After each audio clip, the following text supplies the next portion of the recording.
There's a lot of questions. The first policeman that I saw that came to the house, he said, you should be asking a lot of questions about this because there's a lot of things that just don't seem right. Like, why was her husband, John Palmer, targeted? And by whom?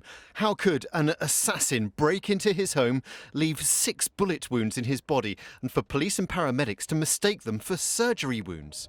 And to take 5 days to realise their mistake. 3 years on, his widow, Marnie, says it doesn't add up. Instead of 1 hole from the keyhole surgery, there's another 5. That's 6 holes in him, let alone the blood.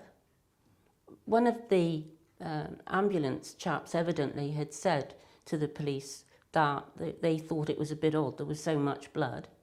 This was John Palmer an hour before his death, in his garden in South Weald in Essex.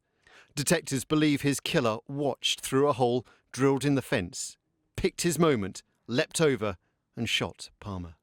Essex Police told ITV News Mr Palmer was not under surveillance by Essex Police at the time of his death. We remain committed to solving this murder, relentlessly pursuing those behind it and bringing John's killer to justice. We continue to explore a number of lines of inquiry. Little, if any, of this loot has so far been recovered.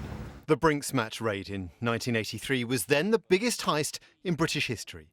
The bullion was spirited to the West Country, where Palmer processed it in a homemade smelter in his garden. He was charged but acquitted after claiming he didn't know the gold was stolen.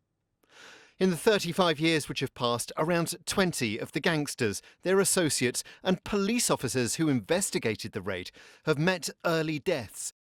In Marnie Palmer's book, Goldfinger and Me, she suggests there may be a jinx of Brinks-Mat. What did John think of this curse of Brinks-Mat? Taken any notice of that. Can you quite believe that he may be another of its victims? I don't think we can be surprised if he was.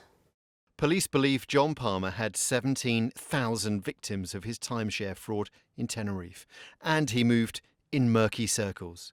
The inquiry into his death continues, as does the mystery surrounding it. Robert Murphy, ITV News.